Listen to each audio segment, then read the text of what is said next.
Hello everybody, welcome back to our channel, Learning the Holy Bible Together. We've been having crazy weather lately, but this is what happens when, we're getting ready to spring ahead.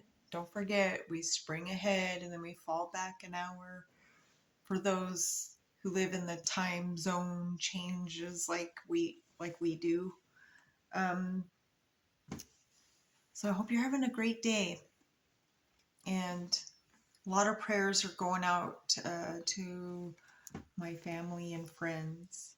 And for those of you that watch this, you know who you are.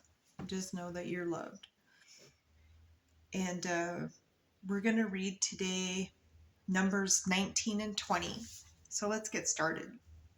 This is the law of that water, which we could really use. And okay, so, and the Lord spake unto Moses and unto Aaron, saying, This is the ordinance of the law which the Lord hath commanded, saying, Speak unto the children of Israel that they bring thee a red heifer without spot. I think that was going on recently, or a few years ago. They were finding a red heifer without any blemish. It pertains to Revelations, just saying. And ye shall give her unto Eleazar the priest, that he may bring her forth without the camp, and one shall slay her before his face. And Eleazar the priest shall take her blood with his finger and sprinkle of her blood directly before the tabernacle of the congregation 7 times. And one shall burn the heifer in his sight, her skin and her flesh and her blood with her dung shall be burned. And the priest shall take cedar wood and hyssop and scarlet and cast it into the midst of the burning of the heifer. Then the priest shall wash his clothes, and he shall bathe his flesh in water. And afterward he shall come into the camp, and the priest shall be unclean until the even. And he that burneth her shall wash his clothes in water, and bathe his flesh in water, and shall be unclean until the even. And a man that is clean shall gather up the ashes of the heifer, and lay them up without the camp in a clean place. And it shall be kept for the congregation and it of the children of Israel for a water separation. It is a purification for sin. And he that gathereth the ashes, the heifer shall wash his clothes and be unclean until the evening. And it shall be unto the children of Israel and unto the stranger that sojourneth among them for a statute forever. He that toucheth the dead body of any man shall be unclean 7 days. He shall purify himself with it on the 3rd day, and on the 7th day he shall be clean. But if he purify not himself the 3rd day, then the 7th day he shall not be clean.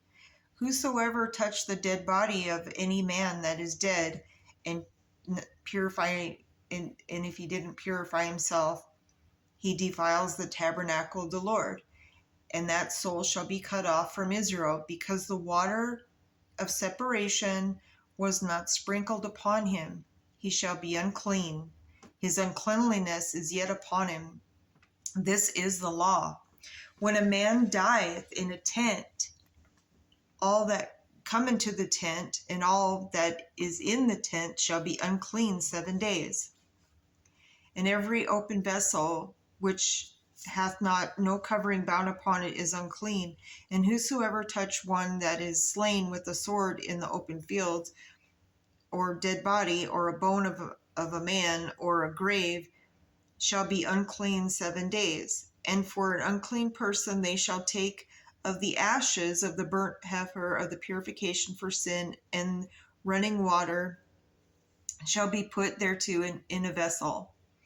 And a clean person shall take hyssop and dip it in the water and sprinkle it upon the tent and upon the vessels and upon the persons that were there and upon him that touched a bone or slain or dead or grave.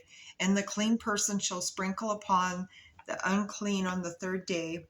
And on the seventh day, he shall purify himself and wash his clothes and bathe himself in water, and shall be clean in evening.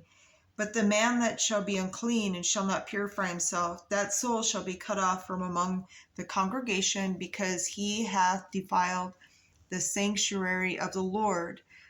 The water of separation hath not been sprinkled upon him, he is unclean. And it shall be a perpetual statute unto them, that he that sprinkleth the water of separation shall wash his clothes, and he that touches the water of separation shall be unclean until the evening. And whatsoever the unclean person touches shall be unclean, and the soul that toucheth shall be unclean until the evening. All right, so that was the end of chapter 19. Let's go ahead and jump into Numbers chapter 20. And this is the death of Miriam.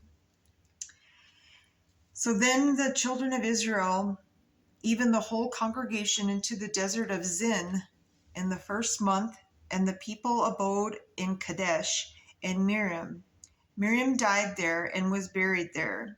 And there was no water for the congregation, and they gathered themselves together against Moses and against Aaron.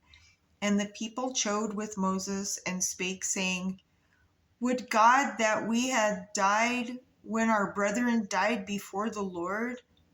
And why have ye brought up the congregation of the Lord into the wilderness, that we and our cattle should die there?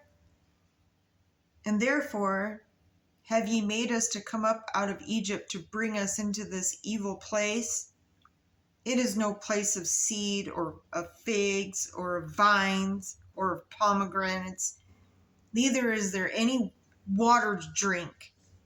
And Moses and Aaron went from the presence of the assembly unto the door of the tabernacle of the congregation, and they fell upon their faces, and glory of the Lord appeared unto them.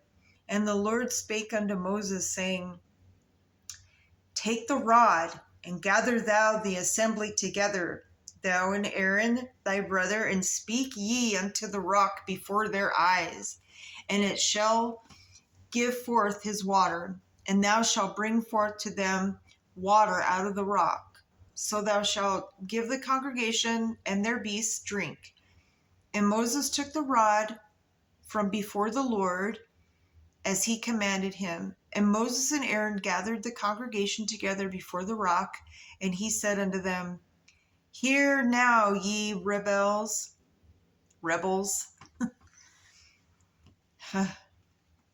And so he says, Must we fetch you water out of this rock? And Moses lifted up his hand, and with his rod he smote the rock twice. And the water came out abundantly, and the congregation drank, and their beasts also. And the Lord spake unto Moses and Aaron, Because ye believed me not to sanctify me in the eyes of the children of Israel, therefore ye shall not bring this congregation into the land which I have given them. See, they keep losing faith along the way, and they're upsetting Heavenly Father. Moses keeps trying to, it's kind of like, Moses was the daycare provider. Just saying, just thinking out loud. Let me know what you guys think. And this is the water of Meribah, because the children of Israel strove with the Lord, and he was sanctified in them. And Moses sent messengers from Kadesh unto the king of Edom. This saith the Lord, brother Israel, Thou knowest all the travail that hath befallen us, how our fathers went down into Egypt, And we have dwelt in Egypt a long time, and the Egyptians vexed us and our fathers.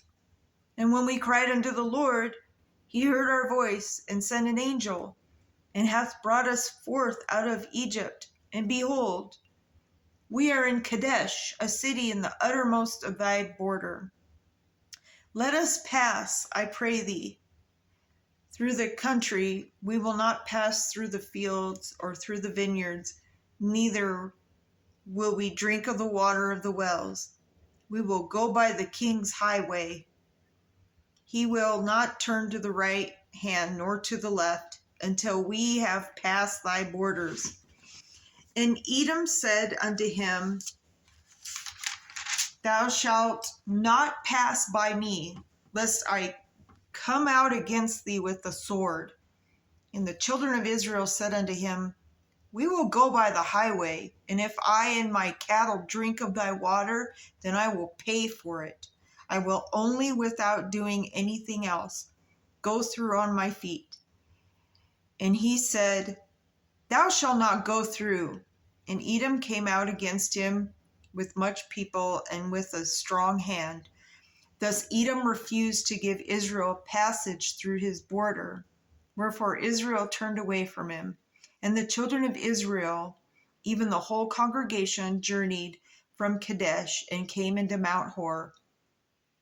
And the Lord spake unto Moses and Aaron in a Mount Hor by the coast of the land of Edom, saying, Aaron shall be gathered unto his people, for he shall not enter into the land which I have given unto the children of Israel, because ye rebelled against my word at the water of Meribah.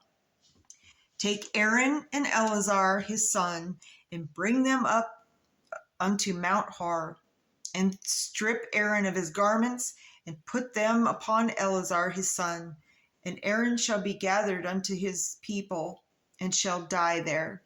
And Moses did as the Lord commanded, and they went up the Mount Hor in the sight of the congregation. And Moses stripped Aaron of his garments, and put them on Eleazar his son. And Aaron died there in the top of the mount. And Moses and Eleazar came down from the mount. And when all the congregation saw that Aaron was dead, they mourned for Aaron 30 days, even all the house of Israel. Okay, so that is the end of chapter 20. So that was, of course, Aaron's death. He was one of the priests that were chosen. And, since he rebelled and lost faith, he got stripped of his garments and he died, as God said. So when we come back the next time, we'll talk about the Amorites. They refused passage. And Balak sends for Balaam. So we're going into how, along the way they rebel against God, and we see how God deals with them.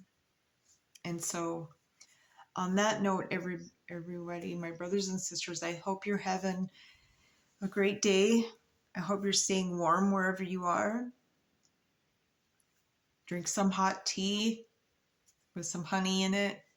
That's my favorite. Anyways, till next time, have a great day. And just remember that God patiently waits for each and every one of us to reach out to him. Until then, to be continued. Have a great day.